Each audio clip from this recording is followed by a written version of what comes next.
Welcome to Plain Talk, a forum for people interested in all aspects of making the woodworking industry more successful. Today's third episode is titled Who Will Drive Business Processes in the Future? This is a continuation of my discussion with Joseph Baggett of Innovative Wood Process Solutions and Don Shultz of Moran and Associates. My name is Michael Gross and I'm your host. Don, who is driving the process in the future and how does it change? It's not going to be the business leaders that think the same way about running and managing their businesses that we have today. I think there has to be a much more structured, disciplined approach. I mean, we've all spent time in factories in Europe. We've all spent time with engineering departments and looking at products, walking through plants. All of the knowledge center for so much of what we do in this country, in our industry, comes from Europe. But behind all of this is this higher level, much more structured business thinking than I think occurs in a lot of the companies here. And I think that the people who are going to reinvent this industry, who are going to lead the way for the next generation, are the people who are passionate about understanding what's going on in the marketplace, who have an affinity for this systems thinking about how we build value, because our businesses are effectively a much broader system than most business owners recognize them to be, and because of that, they've shortchanged their opportunities.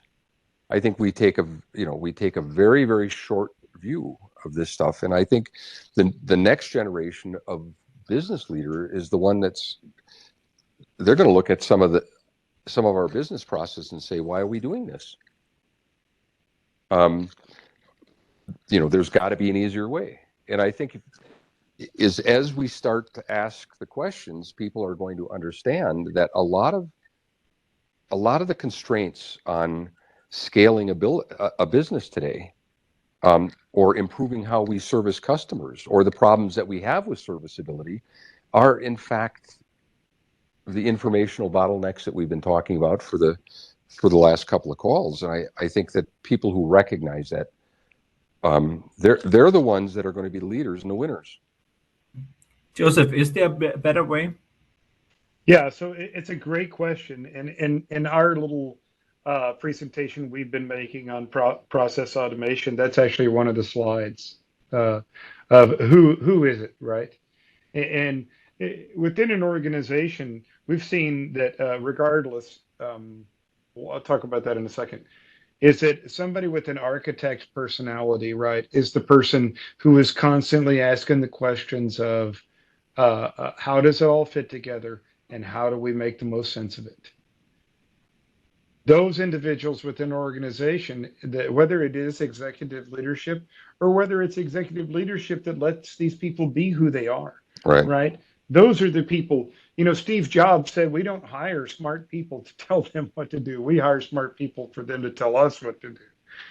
And so there's a cultural aspect of who these people are within an organization. Either they get to be who they are or they're allowed to be who they are. Where they are in the organization, whether it's executive level, mid-level, whatever that is, right? Doesn't really matter. But those people with the architect personality that constantly ask those two questions, they are the people that make the most sense out of all this and make it most successful. So, Joseph, are those people, are they necessarily marketing types? What are the characteristics, do you think, of that architect that, besides being this kind of systems thinker? So we'll put it together because the basis of this, right, and I'll broaden it. So there's a context for understanding and experience and technical talent. I'm not saying that those don't count. This type of person is someone who asks great questions and leads thoughts and leads others by leading thoughts by asking great questions. Mm-hmm. And then taking the time to get experience and understanding in the context of those great questions. You know, that Yeah. the best answers come from the best questions come from the deepest understanding and experience. That not only ask those questions, but then they're willing to go out and to get the understanding and the experience within the context of great questions, and then communicate that and assimilate it through the organization. Those people, and it's great if they've got years and years of industry experience, and it's great if they've got technical talent in this industry, lots of industry expertise, all those things. That is even better, right? But I want to make it real clear, is these group of people, this type of person within an organization that we're speaking about, is not always an industry expert. Right. Now here's two guys, Yeah. three guys, right? that are sitting here talking about this. It is the people who are willing to go get the expertise and put it together and apply it in the strategic context, Yeah. the fastest and in the most meaningful way. This brings us to the end of today's session. We hope to see you at our LinkedIn group or at the YouTube channel where we save all these discussions. Thank you for attending, and I hope to see you soon.